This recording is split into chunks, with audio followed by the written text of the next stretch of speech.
Hello students, in today's class we are going to learn 6th standard geography lesson number 4 that is weather and climate. So ये जो आपका ये सारे question आपको दिख रहे हैं तो ये सब तो मैंने वीडियो में ही एक्सप्लेन किया हुआ है. सो आप पहले वीडियो ज़रूर देख लेना, तो ये सारे क्वेश्चन तो आपको उस वीडियो में ही कवर हो जाएगा आपका. ठीक है, तो ये सारे क्वेश्चन का आंसर मैं नीचे नहीं बता रही हूँ आपको. ओके, तो नीचे मैं आपको ये सारे क्वेश्चन बता रही हूँ जो कि आपकी ये टेक्स्ट बुक में दिया गया है. देख रहे हो आप, ये सारे क्वेश्चन मैं आपको बताने वाली हूँ. यहाँ पे देखिए, फर्स्ट क्वेश्चन बी और यहाँ पे जो आपको यहाँ पे जो टेबल्स दिए गए हैं ये सब मैं आपको बताने वाली हूँ.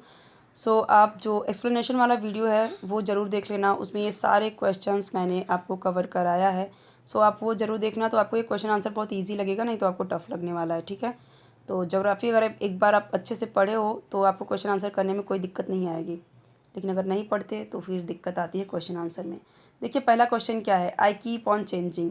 क्या है जो चेंज होते रहता है? Weather. I am not the same in all place. Climate. I am the solid state of water droplets. Snow. Snow क्या है? सॉलिड है. I am present in the atmosphere in the form of vapour. ये क्या है? Moisture. Answer the following. What is the. देखिए ये सारे question है ना, ये बहुत इंपॉर्टेंट है आपके इस एग्ज़ाम के लिए, क्योंकि आपका एग्ज़ाम कैसे होने वाला है? गूगल फॉर्म में होने वाला है. ऑब्जेक्टिव आएगा तो आपको इस तरीके से 4 ऑप्शन दे देंगे, वेदर, क्लाइमेट, और इसका ही दे देंगे. जो पहला क्वेश्चन है उसी का दे देंगे, वेदर, क्लाइमेट, एटमॉस्फियर या फिर लैंड, एयर, कुछ भी 4 ऑप्शन देंगे, तो उसमें से आपको एक ऑप्शन क्लिक करना रहेगा जो कि राइट ऑप्शन रहेगा वो. ठीक है, अब देखिए आई am not the same in all places, तो इसमें आपको दे देगा क्लाइमेट, वेदर, एटमॉस्फियर, रेन, ये सारी चीज़ दे देगी. तो आपको जो राइट ऑप्शन है वो टिक करना रहेगा. ठीक है. Why is the climate of Mahabaleshwar cool? The climate of Mahabaleshwar is cool because it is situated at a high elevation. मैंने आपको बताया था कि जितना ऊपर रहेगा उतना एरिया वहाँ का कैसा रहता है? ठंडा रहता है. ये मैंने आपको बहुत अच्छे से एक्सप्लेन किया हुआ है. So as we move upward from sea level the temperature of air decreases. जैसे ही हम सी लेवल से ऊपर बढ़ते जाते हैं जो टेम्परेचर है वो घटता जाता है, तापमान घटता जाता है. गर्मी नहीं, ठंडी, वहाँ पे मौसम ठंडा हो जाएगा. Why is the climate near the sea humid? जो क्लाइमेट होता है वो समुंदर के पास में इतना ह्यूमिड क्यों होता है? ह्यूमिडिटी क्यों होती है? The climate near the sea is humid because it contains greater amount of vapour mixed in the air. हवा में क्या होता है? बहुत ज़्यादा वेपर होता है, वाटर वेपर होता है. समुद्र का सब पानी ही होता है, इसके लिए समुद्र के पास में ह्यूमिड ज़्यादा होता है. What is the difference between weather and climate? तो हमने तो पढ़ा हुआ है, फिर भी यहाँ पे देख लेते हैं आपको आंसर कैसे लिखना है वो. पहला पॉइंट दोनों में डालना है, इस तरीके से आपको लाइन ड्रॉ करना है. एक तरफ आपको क्लाइमेट, दूसरी तरफ आपको वेदर लिखना है. Weather is described on the basis of the conditions prevailing at the given time. Climate is described on the basis of conditions prevailing over a longer period of time. Second point, weather keeps changing frequently and we can experience the change easily, while change is in the climate takes place over a long, बहुत लंबा time जाता है. ये climate और weather में क्या changes है ये मैंने बहुत ही डिटेल में समझाया आपको. Okay, period of time, these are not perceived easily. Take place over a long period, ये जो यहाँ पे ये साइन नहीं आएगा, ये साइन जो है एक्सक्लामेटरी का ये नहीं आएगा, इसको कट कर देना. Over a long period of time these are not perceived easily, ये जल्दी चेंज नहीं होता, जबकि वेदर तो चेंज होते रहता है. Okay, summer, winter, rainy. What are the elements of weather? क्या क्या एलिमेंट्स हैं वेदर के? तो the elements of weather are, first one temperature, second one is air pressure, third one is winds and fourth one is moisture and precipitation.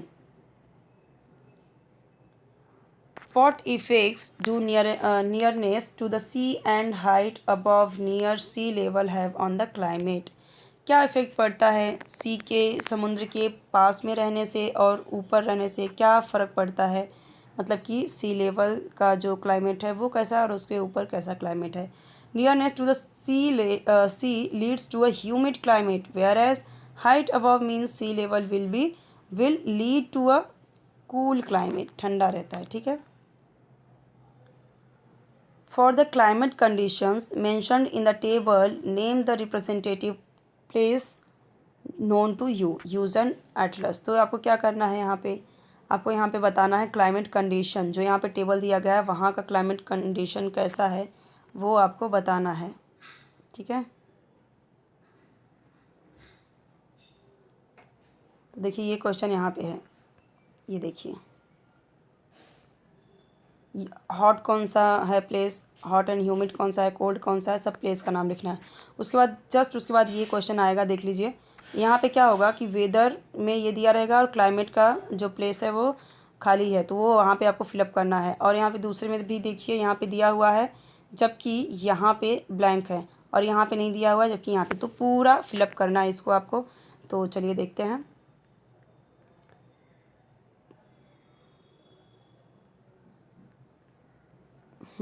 तो hot कौन सा place है यहाँ पे, hot climate condition mention in the table name, यहाँ इसका नाम क्या है, Death Valley. Hot and humid Amazon, cold Greenland, hot and dry Sahara desert, hot and dry Atacama desert. तो जो जितने भी ये देखिए जो हॉट एंड ड्राई है, सूखा भी है वहाँ पे और बहुत ही मतलब कि हॉट बहुत ही गर्मी है और ड्राई भी है, मौसम के साथ सूखा सूखा लग रहा है। तो वो कौन सा है, सहारा डेजर्ट जो कि रेगिस्तान है। लेकिन एक यहाँ पे और डेजर्ट है जो कि अटाकामा है, वो कैसा है, कोल्ड एंड ड्राई है, ठंडा है वो लेकिन ड्राई है, वहाँ का जो हवा होगा वो ड्राई होगा। तो ये मैंने आपको बताया कि किस तरीके से आपको उस इस साइड दिया हुआ था, यहाँ पे नहीं था। तो short lived condition of the atmosphere, तो यहाँ पे क्लाइमेट में कैसा है, long lived condition of the atmosphere, keeps changing, does not change quickly. तो क्लाइमेट मैंने आपको बताया कि जल्दी वो चेंज नहीं होता। Expressed with respect to a specific place, expressed with respect to a specific region. Elements of weather, temperature, pressure, winds, humidity and precipitation. Elements of climate, temperature, pressure, winds, humidity and precipitation. अब ये ध्यान से देखिए, ये बहुत ही important है, ये आपके वर्कबुक में भी आई थिंक दिया हुआ है। तो ये आपके एग्ज़ाम पॉइंट ऑफ व्यू से बहुत ही ज़्यादा इंपॉर्टेंट है, क्योंकि आपको गूगल फॉर्म में आने वाला है। तो ये इस तरीके से आपको 3 ऑप्शन दिया जाएगा, ठीक है। क्वेश्चन यहाँ पे दिया जाएगा, पहला, दूसरा, तीसरा, चौथा, ऐसे करके दिया जाएगा। तो यहाँ पे दिया विंड, वेदर, क्लाइमेट, नीचे एक और दे दिया एटमॉस्फेयर। तो आपको राइट ऑप्शन जो है वो लिखना है। क्या है क्वेश्चन, देख लेते हैं। Atmospheric conditions prevailing at a place and at a given time is called weather.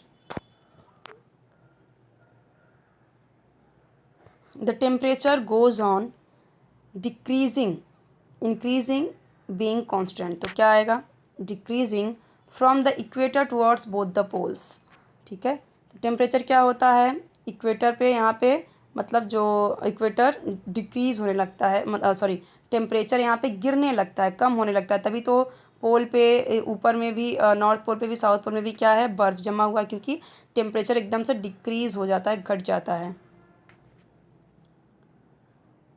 The horizontal movement of air is called wind, humidity, pressure. क्या आएगा, विंड।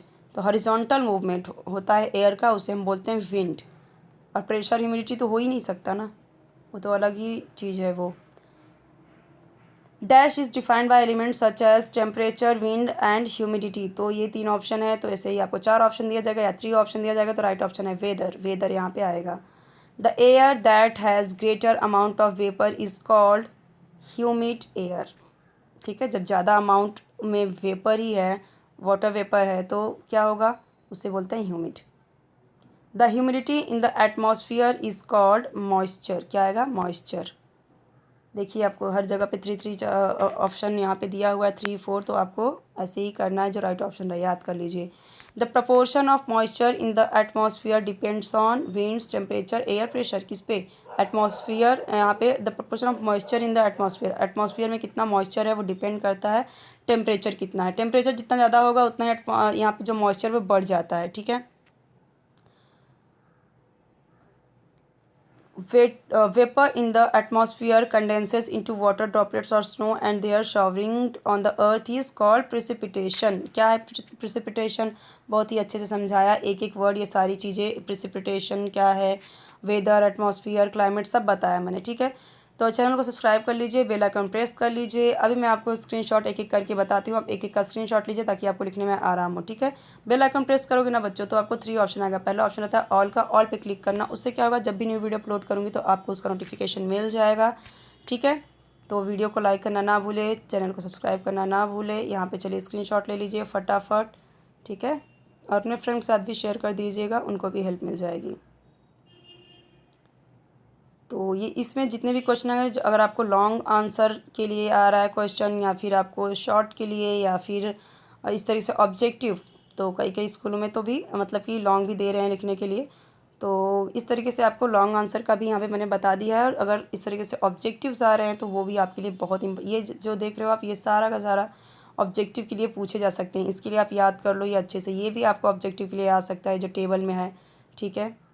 और ये भी अच्छे से याद कर लो। और ख़ास करके जो फिलिंग द ब्लैंक्स वाला बताया वो तो बहुत ही इम्पॉर्टेंट है लास्ट में ये वाला। It's very important for your this exam, because अभी क्या आपका तो स्कूल में तो होगा नहीं, मतलब अभी आपको और इस तरीके से ही लिया जा रहा है गूगल फॉर्म में। तो इस तरीके से ही गूगल फॉर्म में ऐसे ही क्वेश्चन पूछे जाते हैं जिसमें 3-4 ऑप्शन रहता है, ठीक है। कोई भी डाउट है कमेंट सेक्शन में पूछिए। कोई और वीडियो चाहिए तो उसके लिए भी आप कमेंट कर दीजिए।